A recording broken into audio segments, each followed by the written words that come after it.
कृष्ण चैतन्य प्रभु नित्यानंद, श्री अद्वैत गदाधर शिवासादि गौर भक्त वृंद।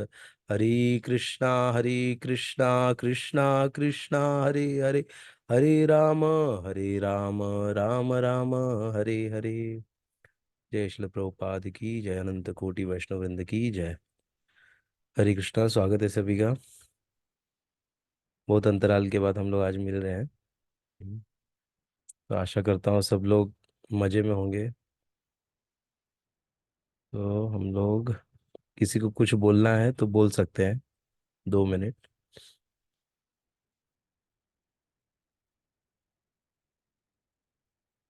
नहीं तो ये ना,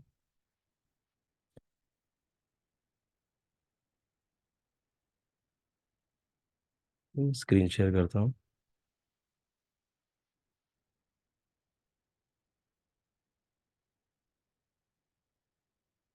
तो हमने अभी तक टोटल 2.11 श्लोका पढ़ लिया था। जो लास्ट श्लोका था वो था कि श्री भगवान ने कहा, तुम पांडित्यपूर्ण वचन कहते हुए उनके लिए शोक कर रहे हो जो शोक करने के योग्य नहीं है। जो विद्वान होते हैं वे न तो जीवित के लिए न ही मृत के लिए शोक करते हैं। ना, ये हमने पढ़ा था। और हमने जैसे कि देखा था अभी 2.11 से 2.30 तक कौन सा उत्तर दे रहे हैं भगवान जी? Compassion for friends and relatives. ना, अपने दोस्तों और अपने निकट संबंधियों के प्रति करुणा, उसके बारे में भगवान जी अभी बता रहे हैं। 2.11 से लेके 2.30 तक इसी के ऊपर भगवान पूरा बताया ना। करुणा किसके लिए? अपने संबंधियों के लिए और अपने मित्रों के लिए करुणा। ये रीजन दिया था अर्जुन ने, किस लिए? युद्ध ना लड़ने के लिए ना। 5 प्रमुख कारणों में से ये पहला कारण था। ठीक है। तो हम लोग ये उत्तर में इसी को हम लोग फील करेंगे ना, भगवान जी कैसे बता रहे हैं कि करुणा किसके लिए करनी चाहिए। जैसे पिछले जो 2.11 या 2.10 में हमने देखा था कि डूबते हुए व्यक्ति, जो डूब रहा व्यक्ति, हम उसके कपड़े बचाने के पीछे हैं। जो डूब रहा व्यक्ति उसके लिए नहीं, उसके कपड़े बचाने के लिए, कपड़े को बचा लो ना। तो उसके लिए हम ज्यादा चिंतित है कि कैसे करके तो इसका कपड़ा बचा लो ना। तो ये था। उसके लिए चिंता नहीं करना चाहिए। तो चिंता किसके लिए करना चाहिए? आत्मा के लिए। तो उसके बारे में तो हमको मतलब आत्मा न तो मरता है, इसके बारे में सब अभी आगे भगवान जी बताएंगे ना। तो हम लोग एक एक करके उसको समझेंगे। हम्म। तो ये अभी ये वाला श्लोक, आगे वाला श्लोक बहुत इंपॉर्टेंट है। ये वाला भी है। इसके आगे वाला 2.13 बहुत फेमस श्लोक है, जो आएगा अभी। पढ़ते हैं हम लोग। हम्म, दिख रहा है ना सबको? न त्वेवाहं जातु नासं, न त्वं नेमे जनाधिपाः, न चैव न भविष्याम सर्वे वयमतः परम्। हाँ, न त्वेवाहं, न त्वे अहम जातु नासं, न त्वं नेमे जनाधिपाः, न चैव न भविष्यामः सर्वे वयमतः परम्। हम्म, न नहीं तुम, लेकिन एव निश्चय ही, अहम मैं, जातु किसी काल में, न नहीं, असम आसम था, न नहीं, त्वम तुम, न नहीं इमे ये सब, जन अधिपाह राजागण, न कभी नहीं, च भी, एव निश्चय ही, न नहीं, भविष्यामः रहेंगे। हम्म, सर्वे वयम हम सब, अतः परम इससे आगे। हम्म, न त्वेवाहं जातु नासं, न त्वं नेमे जनाधिपाः, न चैव न भविष्यामः सर्वे वयमतः परम। ऐसे कभी नहीं हुआ कि मैं न रहा हूँ या तुम न रहे हो, अथवा ये सब राजा न रहे हों, और न ऐसा है कि भविष्य में हम लोग नहीं रहेंगे। न? तात्पर्य वेदों में कठोपनिषद में तथा श्वेताश्वतर उपनिषद में भी कहा गया है कि जो श्री भगवान असंख्य जीवों के कर्म तथा कर्मफल के अनुसार उनकी अपनी अपनी परिस्थितियों में पालक हैं, वही भगवान अंश रूप में हर जीव के हृदय में वास कर रहे हैं। केवल साधु पुरुष जो एक ही ईश्वर को भीतर बाहर देख सकते हैं, पूर्ण और शाश्वत शांति प्राप्त कर पाते हैं। एक बार इसको फिर से पढ़ते हैं हम लोग। तात्पर्य, वेदों में, कठोपनिषद में तथा श्वेताश्वतर उपनिषद, ये बहुत बहुत जगह इसका श्रील प्रभुपाद जी ने कोट किया है ना, इसमें से दोनों उपनिषदों में से। कठोपनिषद और श्वेताश्वतर उपनिषद में भी कहा गया है कि जो श्री भगवान असंख्य जीवों के कर्म तथा कर्मफल के अनुसार उनकी अपनी अपनी परिस्थितियों में पालक हैं, वही भगवान अंश रूप में हर जीव के हृदय में वास कर रहे हैं। केवल साधु पुरुष जो एक ही ईश्वर को भीतर बाहर देख सकते हैं, पूर्ण और शाश्वत शांति प्राप्त कर पाते हैं ना। ना जो अंदर बाहर सब जगह जो देख सकते हैं भगवान को, वही शांति पा सकते हैं ना। हर जीव के हृदय में वास कर रहे हैं ना। तो ऐसे नहीं कि चिकन के हृदय में नहीं है, या गोट के हृदय में भगवान नहीं है ना, उसको मारो उसको खाओ ना। जब भगवान बोल रहे हैं कि भगवान किसमें, हर कण कण में भगवान है ना। ऐसे तो कोई ऐसा भी सवाल उठा सकता है, तो फिर तो वेज में भी है ना, हम वेज क्यों खाते हैं, क्यों हम साग सब्जियां खा रहे हैं ना? ऐसा भी तो हमको भी एक्चुअली ज़्यादा घमंड नहीं करना चाहिए कि मैं वेजिटेरियन हूँ ना। एक्चुअली जो कहते हैं ना कि जो भगवान को बिना भोग लगाए अगर व्यक्ति खा रहा है, तो वो पाप खा रहा है ना? इसीलिए ऐसा शास्त्रों में से वैदिक प्रणाली में कहा गया है कि भगवान को भोग लगा के हमको प्रसाद ग्रहण करना चाहिए, तो उससे पाप नहीं लगता। हम्म, ठीक है। तो ये एक है। तो ये आगे ये वाला श्लोक आएगा, है? तो उसमें हम इस बारे में और चर्चा करेंगे। ठीक है। तो आगे है, नित्यो नित्यानाम चेतनश्चेतना चेतनानाम एको बहुनाम यो विदधाति कामान तमात्मस्थम ये अनुपश्यन्ति धीरास्तेषां शांति ही शाश्वती नेतरेषाम। ये बहुत इंपॉर्टेंट श्लोक है, इसको बहुत लोग अपने इसमें कोट करते हैं ना, राधानाथ स्वामी महाराज और बहुत सारे महाराज लोग और बहुत सारे जो देते हैं ना प्रवचन, वो लोग ये कोट कोट करते हैं, नित्यो नित्यानाम। इसका अर्थ देखते हैं हम लोग। जो वैदिक ज्ञान अर्जुन को प्रदान किया गया है, वही विश्व के उन पुरुषों को प्रदान किया जाता है जो विद्वान होने का दावा तो करते हैं, किंतु उनकी ज्ञान राशि न्यून है।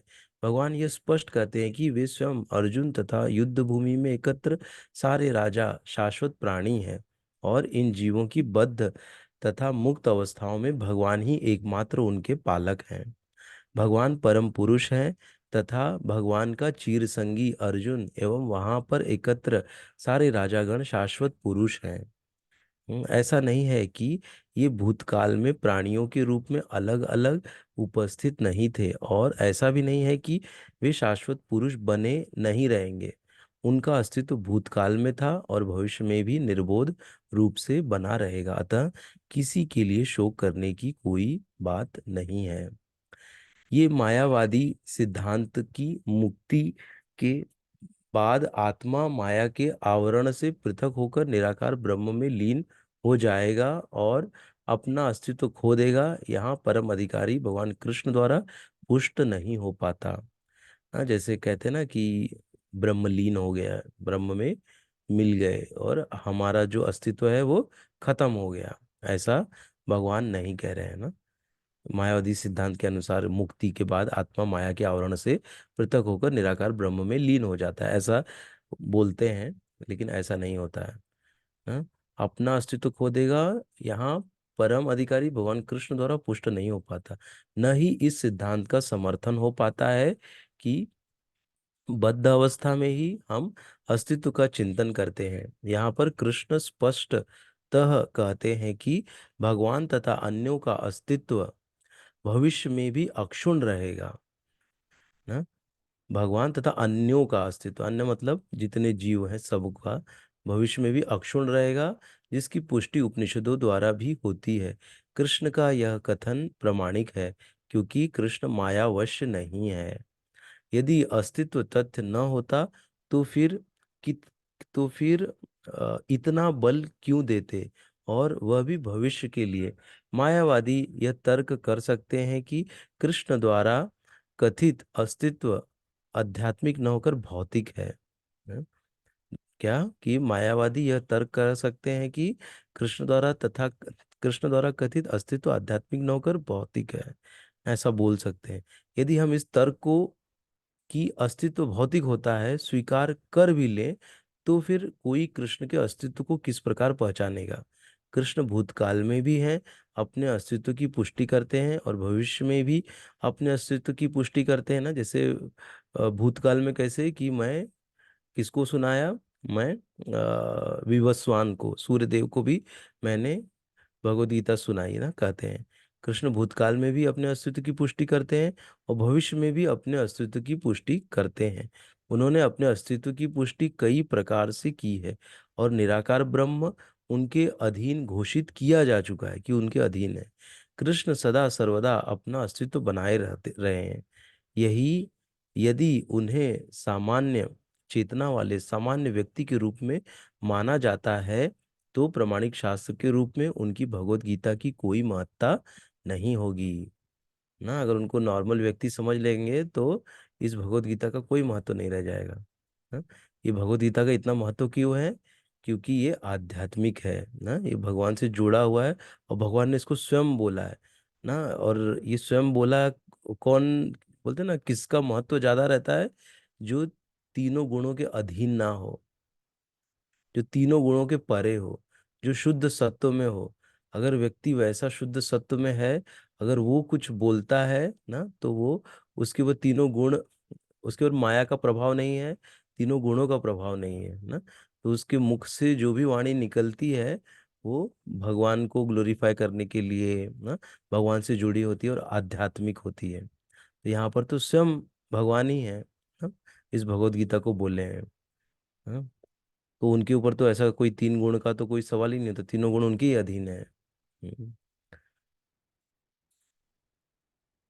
इसलिए यहाँ पे कह रहे हैं कि एक सामान्य व्यक्ति मनुष्य के चारों अवगुणों के कारण श्रवण करने योग्य शिक्षा देने में असमर्थ रहता है ना। हाँ, के कारण श्रवण करने योग्य शिक्षा देने में असमर्थ रहता है ना। एक चार अवगुण क्या क्या है जो चार है ना, कि झूठ बोलने की आदत, और धोखा देने की आदत ना, तो ये सब है। गलत को सही समझ लेना, जैसे रस्सी को सांप समझ लेना। हाँ, तो ये सब चार प्रॉब्लम है ना, जो दोष हैं मनुष्यों में या जीवों में। हाँ, इसके कारण वो योग्य शिक्षा देने में असमर्थ रहता है ना। एक ही हद तक देख सकता है, ज्यादा दूर का देख नहीं सकता। ना, मतलब इंद्रियां क्या है, कमजोर हैं ना। इंद्रियां वैसी नहीं है कि जैसे हम सुन भी एक थोड़ा लिमिट तक सुन सकते हैं, देख लिमिट तक सकते हैं, नाक से सूंघ लिमिट तक सकते हैं ना, इस त्वचा से गर्मी लिमिट तक बर्दाश्त कर सकते हैं। तो ऐसे सब हमारे लिमिटेड है हम लोग। हाँ, आंखों से एक दूरी तक ही देख सकते हैं, उसके आगे हमको कुछ नहीं दिखेगा। ये सब दोष है, तो ऐसे दोष वाला व्यक्ति ना, वो योग्य शिक्षा देने में असमर्थ रहता है। एक सामान्य व्यक्ति मनुष्य के चार अवगुणों के कारण श्रवण करने योग्य शिक्षा देने में असमर्थ रहता है। गीता ऐसे साहित्य से ऊपर है, कोई भी संसारी ग्रंथ गीता की तुलना नहीं कर सकता। हम्म। श्री कृष्ण को सामान्य व्यक्ति मान लेने पर गीता की सारी महत्ता जाती रहती है। मायावादियों का तर्क है कि इस श्लोक में वर्णित द्वैत लौकिक है और शरीर के लिए प्रयुक्त हुआ है। ये मायावादी बोलते हैं कि तर्क है कि इस श्लोक में वर्णित द्वैत वो लौकिक है और शरीर के लिए प्रयुक्त हुआ है, किंतु इसके पहले वाले श्लोक में ऐसी देहात्म बुद्धि की निंदा की गई है। एक बार जीवों की देहात्म बुद्धि की निंदा करने के बाद यह कैसे संभव है कि कृष्ण पुनः शरीर पर उसी व्यक्त को दोहराते हैं? अतः यह अस्तित्व आध्यात्मिक आधार पर स्थापित है और इसकी पुष्टि रामानुजाचार्य तथा अन्य आचार्यों ने भी की है। गीता में कई स्थलों पर इसका उल्लेख है कि यह आध्यात्मिक अस्तित्व केवल भगवत भक्तों द्वारा ज्ञेय है। जो लोग भगवान कृष्ण का विरोध करते हैं उनकी इस महान साहित्य तक पहुंच नहीं हो पाती। अभक्तों द्वारा गीता के उपदेशों को समझने का प्रयास मधुमक्खी द्वारा मधुपात्र चाटने के सदृश है ना। जो मधुमक्खी है, मधुमक्खी शहद इकट्ठा करती है ना, शहद को एक कांच के बोतल के अंदर रखा जाता है। और अगर हम लोग कांच के बोतल में जो शहद रखा उसको ऊपर से बाहर से चाटेंगे तो हमको कोई स्वाद मिलेगा क्या? नहीं मिलेगा। हाँ, क्योंकि जो मध है, जो शहद है वो बोतल के अंदर है। बोतल का लीड खोल के, ढक्कन खोल के उसमें से जो हम चम्मच से निकाल के उसको चखेंगे तब उसका स्वाद मिलेगा। हाँ, तो यही है, अभक्तों द्वारा गीता के उपदेश को समझने का प्रयास कैसा है? मधुमक्खी द्वारा मधुपात्र चाटने के समान है। बाहर से खाली चाट रहा है, उसको दिख रहा है अंदर मध है, शहद है, लेकिन उसको चाट रहा है लेकिन कोई स्वाद नहीं मिल रहा है। हम्म। ऐसे है। तो उनकी पात्र को खोले बिना मधु को नहीं चखा जा सकता। इसी प्रकार भगवत गीता के रहस्यवाद को केवल भक्त ही समझ सकते हैं, अन्य कोई नहीं। जैसा कि इसके चतुर्थ अध्याय में कहा गया है, न ही गीता का स्पर्श ऐसे लोग कर पाते हैं जो भगवान के अस्तित्व का ही विरोध करते हैं। अतः मायावादियों द्वारा गीता की व्याख्या मानो समग्र सत्य का सरासर भ्रामक निरूपण है। भगवान चैतन्य ने मायावादियों द्वारा की गई गीता की व्याख्याओं को पढ़ने का निषेध किया है और चेतावनी दी है कि जो कोई ऐसे मायावादी दर्शन को ग्रहण करता है वह गीता के वास्तविक रहस्य को समझ पाने में असमर्थ रहता है। यदि अस्तित्व का अभिप्राय अनुभव गम्य ब्रह्मांड से है तो भगवान द्वारा उपदेश देने की कोई आवश्यकता नहीं थी। आत्मा तथा परमात्मा का द्वैत शाश्वत तथ्य है और इसकी पुष्टि वेदों द्वारा होती है, जैसा कि ऊपर कहा जा चुका है ना। द्वैत मतलब क्या? दो। ठीक है, दो मतलब क्या? एक जीव और एक परमात्मा ना, ये इसी को द्वैत कहते हैं। और अद्वैतवाद क्या है? जिसमें सब एक ही है ना, भगवान एक ही, हम भी एक, सब एक है, ऐसा फिलॉसफी है। ठीक है, तो उसी को अद्वैतवाद कहते हैं। जहाँ द्वैत नहीं है, अद्वैत है ना। और द्वैत मतलब क्या? दो। हाँ, इसलिए हमारे जो मध्वाचार्य हैं वैसे टू फिंगर्स दिखाते हैं कि बोथ आर सेपरेट ना, जीव और परमात्मा भगवान ये दोनों अलग अलग हैं, ये दोनों एक नहीं है ना। ऐसी एक एग्जाम्पल आता है कि एक बार क्या हुआ कि प्रभुपाद जी जा रहे थे ट्रेन से, तो एक व्यक्ति उनको ट्रेन में मिला। तो वो व्यक्ति देखा कि बैठे हैं महाराज, तो आ गया उनसे मिलने के लिए प्रभुपाद जी से, और आके प्रणाम किया और फिर बातें करने लग गया। तो वो था थोड़ा अद्वैतवाद का समर्थन कर रहा था ना, मायावाद का। तो वो बोलने लग गया कि सब एक ही है, हम आप में कोई अंतर नहीं, हम सब एक ही है, ऐसा सब बताने लग गया, बोलने लग गया। अंत में सब चीज जाके एक ही जगह मिल जाती है ना, ऐसा बोलने लग गया। तो फिर ये सुन के प्रभुपाद जी बोले ठीक है, आपकी घड़ी दे दो मुझे। तो बोले कि बोले दे दो, आपके पास रहे या मेरे पास रहे, हम लोग तो एक ही है ना, दे दो मेरे पास आपकी घड़ी। तो घड़ी ले लिए प्रभुपाद जी, लेके उसको पहन लिए और पहन के सो गए। और बाद में अभी सवेरे उसका स्टेशन आया और अब तो छटपटाने लग गया, घड़ी थी, घड़ी लेके महाराज रख लिए। तो फिर आया सवेरे, बोलता है कि महाराज हमको, मेरे को उतरना है, मेरी घड़ी दे दीजिए। अरे बोले कि हम तो सब एक ही है ना, घड़ी आपके पास रहे या मेरे पास रहे क्या फर्क पड़ता है, रहने तो मेरे पास ही, हम तो सब एक ही हैं। बोले नहीं महाराज, हम सब अलग अलग हैं। ऐसे करके तो फिर वो जो घड़ी है वापस से प्रभुपा जी ने निकाल के दे दी। प्रभुपा जी तो बस उसका मजा ले रहे थे। तो उनको घड़ी निकाल के दे दी है ना, तो ऐसा मतलब एक है, एक कैसे हो सकता है ना, सबका जैसा जो प्रयास करेगा सबका डेस्टिनेशन अलग है। हाँ, जैसे जिसको दिल्ली जाना है तो दिल्ली की टिकट लेगा तो दिल्ली पहुंचेगा।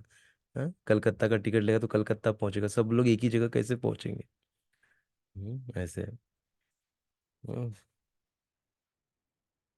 हम्म, तो ये है जस्ट एक बताने के लिए ना, तो ऐसा भी चलता है ना, सब एक है सब। हम लोग सुनेंगे ऐसे, जैसे अभी हम लोग कैसे कि हम लोगों से ऐसे बहुत लोग मिलेंगे अभी ना, चूंकि हम लोग अभी भक्ति कर रहे हैं। हम्म, तो हमको ऐसे बहुत सारे व्यक्ति ट्रेनों में या गांव जाते वक्त या कहीं यात्रा पे जाते वक्त ट्रेनों में मिलेंगे, हरे कृष्णा, या थोड़ा प्रणाम करेंगे, देखेंगे तो तिलक लगाए और थोड़ा साधु लग रहे हैं ना, तो थोड़ा चर्चा चालू कर देंगे ना, तो फिर हमको जब बात करेंगे तो हमको तुरंत समझ में आ जाता है कि कहाँ पे जा रहा है कन्वर्सेशन, ये कौन कहाँ से बोल रहे हैं, कैसे बोल रहे हैं ना, हम्म। ऐसे। तो इसीलिए यहाँ पर हमको चेतावनी दी है, किसने? चैतन्य महाप्रभु ने, क्या? कि हमको मायावादी दर्शन को ग्रहण नहीं करना चाहिए। इसलिए देख रहे क्लियर यहाँ पे शिल प्रोपा जी मेंशन किए हैं कि चेतावनी दिया ये है। हरा बता। हम्म ये तो बात नहीं आएगी अब नहीं। यहाँ पे चेतावनी दिया हमको कि ग्रहण नहीं करना चाहिए। क्या? मायावादी दर्शन ना, दर्शन मतलब क्या? फिलॉसफी, मायावादी फिलॉसफी। अगर हम लोग ग्रहण कर लिए तो ये कितना भी हम सुनेंगे हमको समझ में कुछ नहीं आएगा।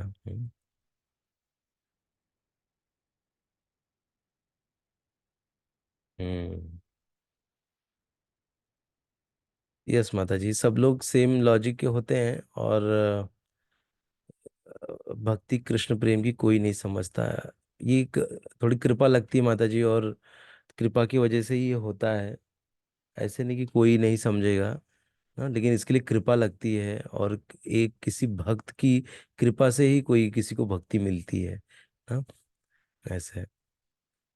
तो हम भी ऐसे बहुत सारे मार्गों से गुजरे हैं ना, हम भी पता नहीं कौन कौन से कुत्ता बिल्ली सब बन के हम लोग भी ये मनुष्य शरीर मिला। इस मनुष्य शरीर में भी पिछले के कई जन्म हमने ब्रह्म उपासना, परमात्मा उपासना, क्या क्या हमने सब बहुत कुछ किया होगा, तब जाके हमको इस जीवन में ना भक्त की कृपा से, फिर भगवान की कृपा से, गुरु की कृपा से हम लोग को ये मार्ग मिला है ना, ऐसे, जो कि एकदम सर्वश्रेष्ठ है। मतलब बोलते हैं ना, सबसे बेस्ट है ना, बेस्ट है। और बेस्ट चीज जब हमको मिलती है तो उसको पाने के लिए बहुत तपस्या और बहुत प्रयत्न करना पड़ता है ना, तब हमको बेस्ट मिलती है चीज। कि नहीं तो क्या होता है कि हम लोग के अंदर बोलते हैं ना, हम लोग बोलते हैं, अरे जाने दो, थोड़ा चलो, थोड़ा मिल जाए ना, चलो इससे हम लोग खुश रह जाते ना, हम लोग वो कर लेते। लेकिन यहाँ पर हमको प्रभुपाद जी एकदम बोलते हैं ना, बहुत ही हायर लेवल का चीज हमको मिल रहा है, और वो भी बहुत सिंपल तरीके से ना, ये हमको समझने वाली बात है। नहीं तो इतना किसी की पहुंच नहीं रहती कि इसको पा सके, इसको समझ सके, इसको पढ़ सके ना। ऐसा तो प्रभुपाद जी ने हमारे लिए बहुत बड़ी कृपा कर दी कि हमारे लिए ये इतना आसान कर दिया है ना, कृष्ण भक्ति। और बहुत टॉप लेवल का चीज ये हमको मिल रहा है ना। धीरे धीरे धीरे धीरे हम लोग इस बोलते हैं ना, जो आनंद है वो हमको मिलने लग जाएगा, आंतरिक आनंद। बाकी लोग के लिए तो बस दिखाने के लिए वो आनंद रहेगा, बट ऐसा आनंद जो इस कृष्ण भक्ति में मिलता है वो अंदर से हमको ही अनुभव हो पाएगा। हम्म हम्म।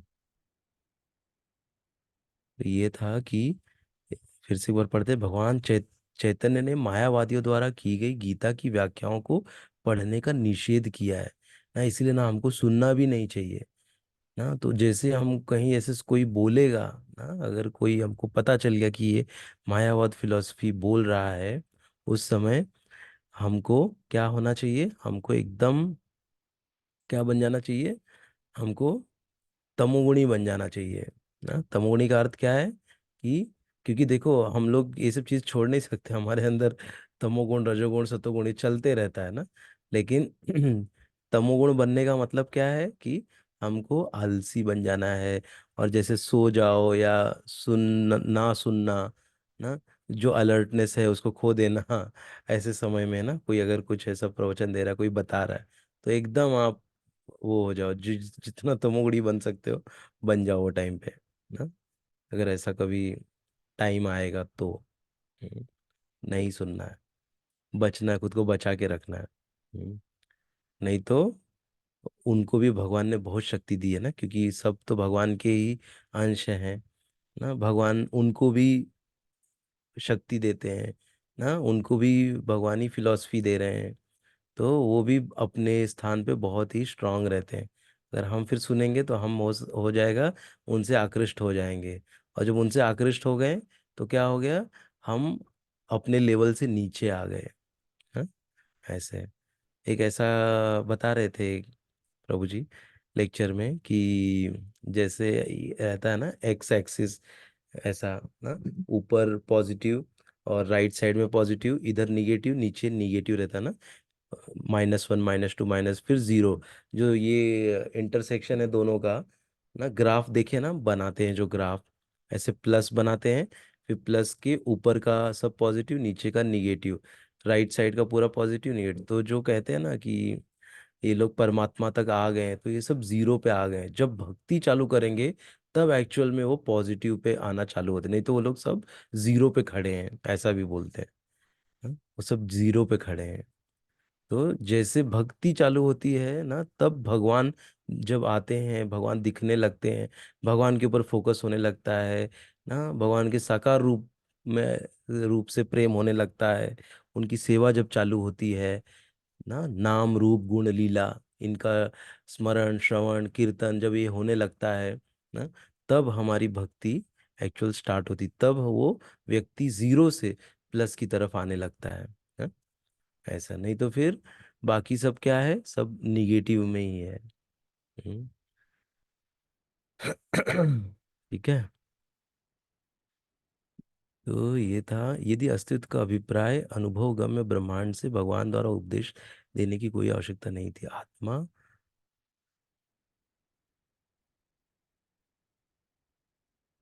ना, तो ये क्या बता रहे हैं कि यदि अस्तित्व का अभिप्राय, हम्म अस्तित्व का अभिप्राय कि ऐसा अस्तित्व है, इसका अभिप्राय अनुभव गम्य ब्रह्मांड से है, कि यहीं पे हमको ब्रह्मांड में अनुभव सब हो जाएगा, तो भगवान द्वारा उपदेश देने की कोई आवश्यकता नहीं थी ना। लेकिन ऐसा अनुभव गम्य है नहीं ना, इसलिए भगवान को उपदेश देना पड़ा।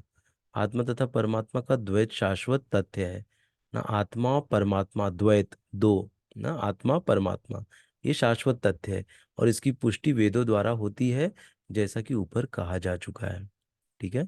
और एक चीज, जैसे अभी हम लोग उडुपी धाम में गए थे ना, वहाँ पे हमने ये पाजक क्षेत्र करके है जहाँ पे मध्वाचार्य का जन्म हुआ, और वहाँ पे उन्होंने बहुत सारी लीलाएं की ना। तो वहाँ से कहते हैं कि श्रील प्रभुपाद जी ने जो दो चीज़ों को, या हमारे जो संप्रदाय ने ना, हमारे संप्रदाय का नाम है ब्रह्म मध्व गौड़ी संप्रदाय ना। तो मध्वाचार्य से भी आए हैं हम, लिया है हमने वहाँ से उनकी फिलॉसफी ना, द्वैतवाद की। और क्या, हमने दो चीज लिया है उनसे, क्या क्या लिया है। पहला तो डीटी वर्शिप, विग्रह सेवा, कैसे भगवान के विग्रह की सेवा करनी चाहिए। और दूसरा हमने लिया है कि मायावाद का खंडन। हम्म, मायावाद का खंडन बहुत हमारे जो पूर्ववर्ती आचार्यों ने बहुत खंडन किया है ना मायावाद का।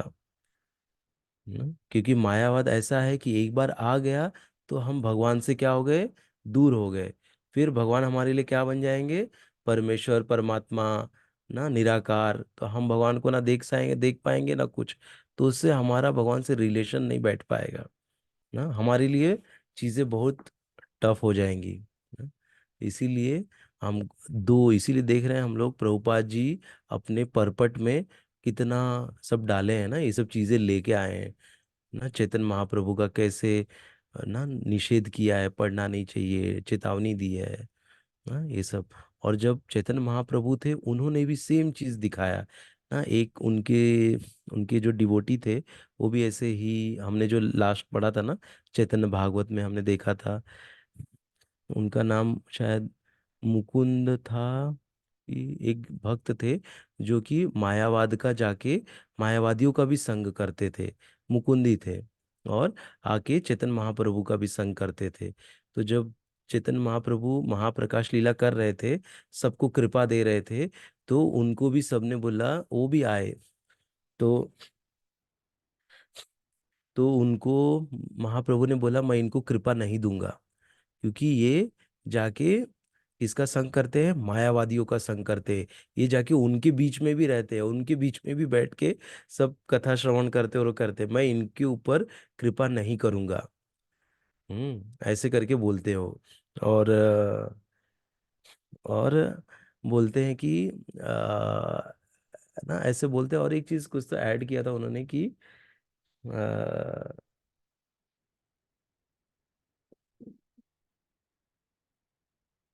थोड़े समय के बाद करूंगा, ऐसे कुछ तो एक वर्ड यूज किया था चैतन्य महाप्रभु ने। तो वो सुन के मुकुंद बड़े खुश हो जाते हैं कि मतलब मेरा उद्धार 100 जन्मों के बाद तो होगा।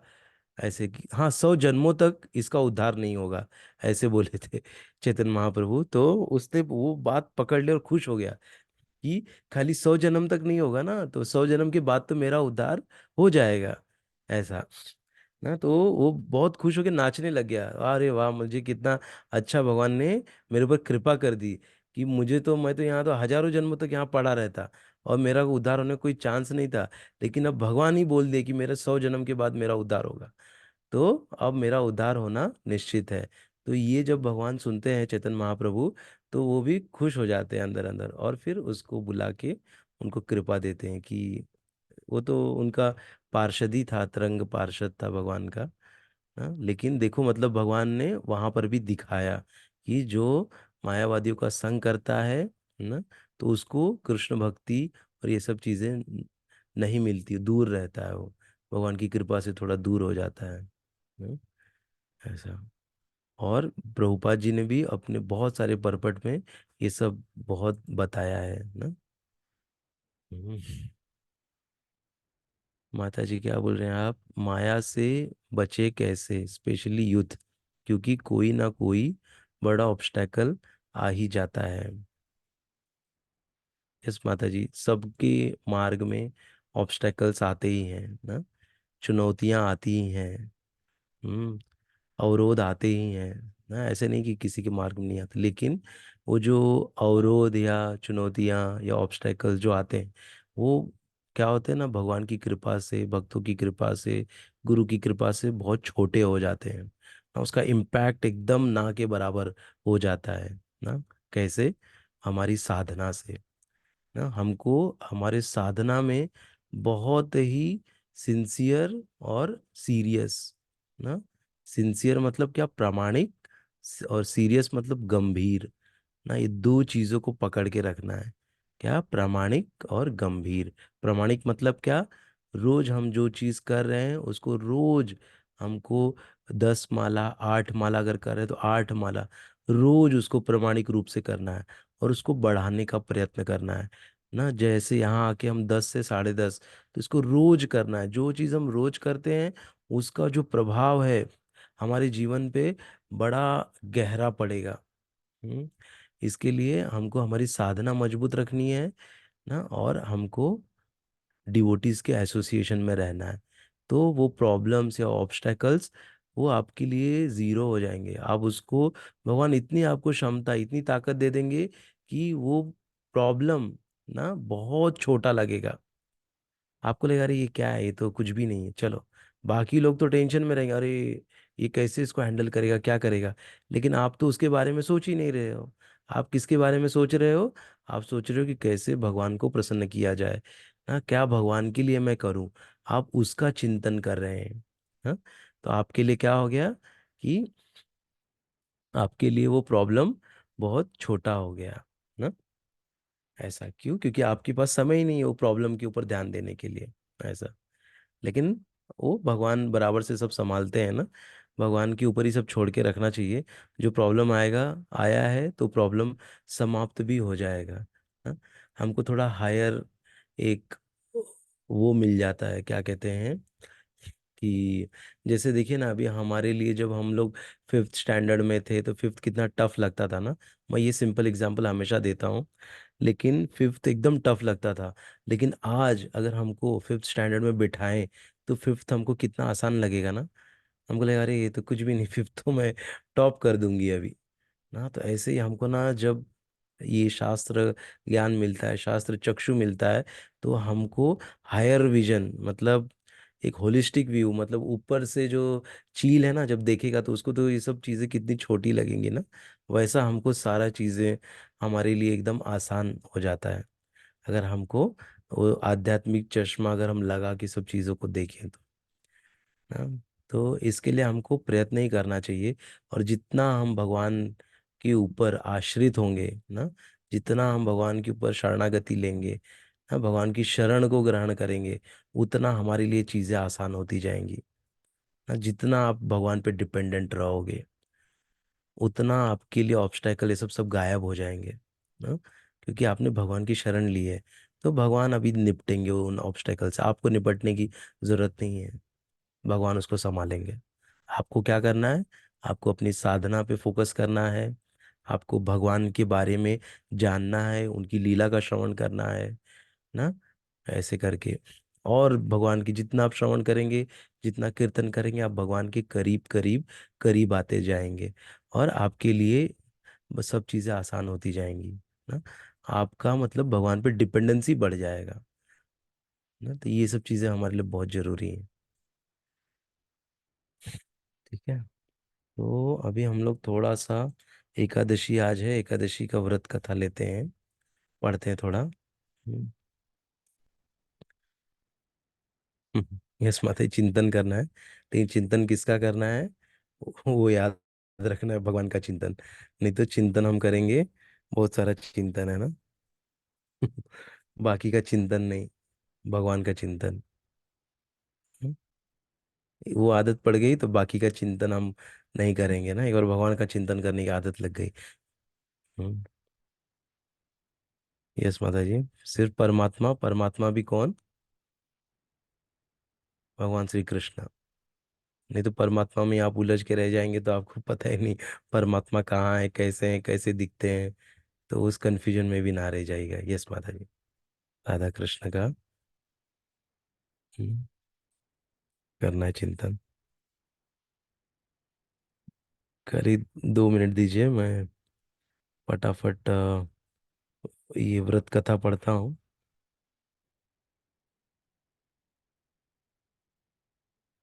हम्म,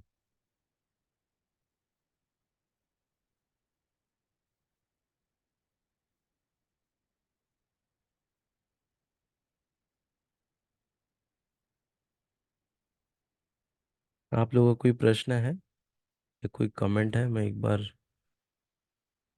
देखता हूँ, आप लोग को म्यूट पे तो नहीं है आप लोग?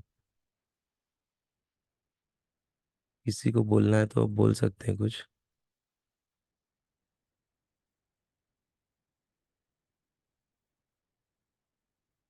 आप अनम्यूट कर सकते हैं खुद को, अगर कोई क्वेश्चन है पूछना है तो।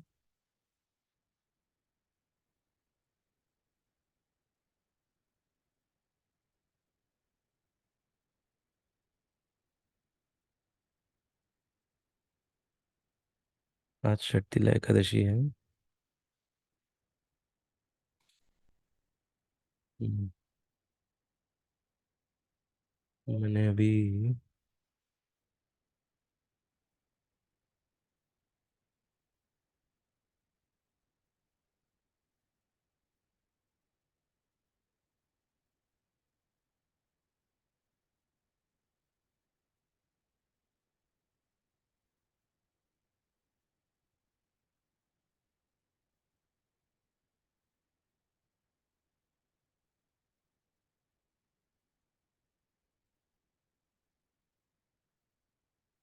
शेयर करता हूँ। हम्म, तो युधिष्ठिर ने पूछा, युधिष्ठिर ने कृष्ण से पूछा, भगवान, माघ मास के कृष्ण पक्ष में कौन सी एकादशी होती है, उसके लिए कैसी विधि है, तथा उसका फल क्या है, कृपा करके ये सब बातें हमें बताइए। श्री भगवान बोले, नृपश्रेष्ठ, माघ गुजरात महाराष्ट्र के अनुसार पौष मास की कृष्ण पक्ष की एकादशी षटतिला के नाम से विख्यात है, जो सब पापों का नाश करने वाली है। मुनिश्रेष्ठ, पुलत्स्य ने इसकी जो पापहारिणी कथा दालभ्य से कही थी, उसे सुनो। दालभ्य ने पूछा, ब्राह्मण, मृत्युलोक में आए हुए प्राणी प्रायः पाप कर्म करते रहते हैं, उन्हें नरक में न जाना पड़े, इसके लिए कौन सा उपाय है? कृपया बताने की कृपा करें। पुलत्स्य जी बोले, महाभाग, माघ मास आने पर मनुष्य को चाहिए कि वह नहा धोकर पवित्र हो, इंद्रिय संयम रखते हुए काम, क्रोध, अहंकार, लोभ और चुगली आदि बुराइयों को त्याग दे। देवादिदेव भगवान का स्मरण करके जल से पैर धोकर भूमि पर पड़े हुए गोबर का संग्रह करे, उसमें तिल और कपास मिलाकर 108 पिंडिकाएं बनाए। फिर माघ में जब आर्द्र या मूल नक्षत्र आए, तब कृष्ण पक्ष की एकादशी करने के लिए नियम ग्रहण करें। भली भांति स्नान करके पवित्र हो, शुद्ध भाव से देवादिदेव श्री विष्णु की पूजा करें। कोई भूल हो जाने पर श्री कृष्ण का नामोच्चारण करें। रात को जागरण और होम करें। चंदन, अगर अर्गजा, कपूर, नैवेद्य आदि सामग्री से शंख, चक्र और गदा धारण करने वाले देवेश्वर श्री हरि की पूजा करें। तत्पश्चात भगवान का स्मरण करके बारंबार श्री कृष्ण नाम का उच्चारण करते हुए कुम्भे नारियल अथवा बिजौरे के फल से भगवान की विधि पूर्वक पूजा विधि पूर्वक पूज कर अर्घ्य दें। एक मिनट, हाँ।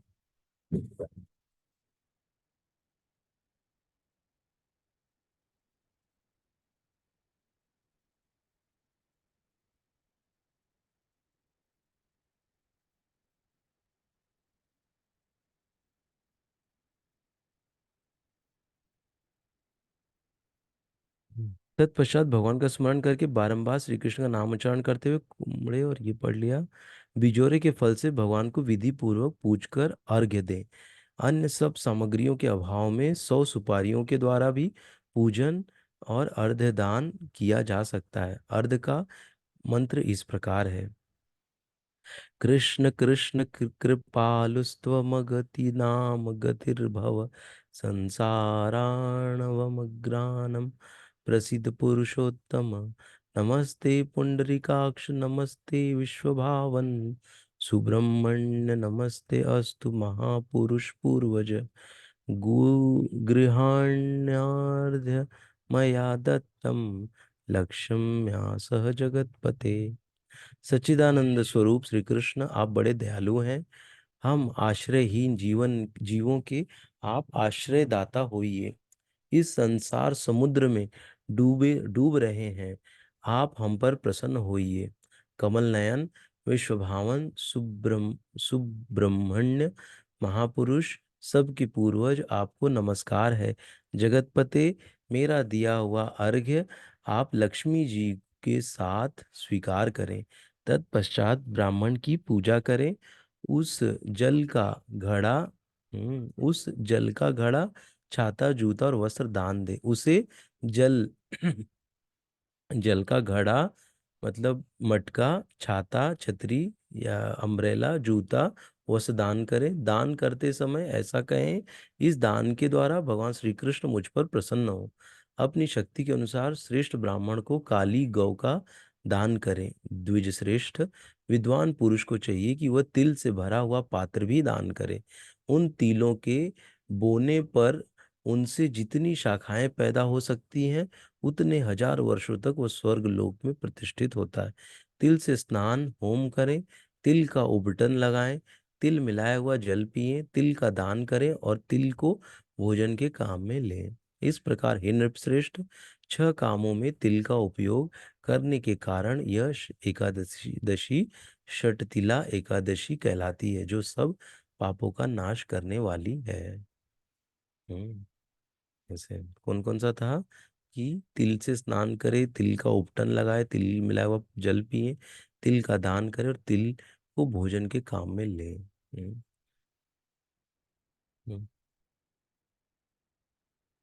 ये था आज का एकादशी का। तो आप लोग को एकादशी की ढेर सारी शुभकामनाएं। हाँ, एकादशी हमारे लिए एक पर्व के जैसा, एक उत्सव के जैसा होता है ना, वैष्णव के लिए। इसीलिए हमको एकादशी में बहुत ही गंभीर रहना चाहिए। तिल का लड्डू माता जी एक्चुअली थोड़ा कंफर्म करना पड़ेगा, शायद तिल खाते नहीं है कहते हैं। तिल का लड्डू उपवास में नहीं चलता है, तो मुझे इसके बारे में को पूछना पड़ेगा। हम्म, हम्म, ठीक है। यस। तो हम लोग आज यहीं तक करते हैं। हाँ, एक बार मैं कंफर्म करूंगा तिल का क्या है एक्चुअली, ये जो बोला गया तिल का पानी पीना और ये। हाँ, तो जहाँ तक मुझे से पता है या सुना है कि तिल नहीं खाते ना। एक बार लेकिन फिर भी कंफर्म करेंगे, इसको बताऊंगा मैं अगले सेशन में, जब भी मैं कंफर्म करके पूछता हूँ।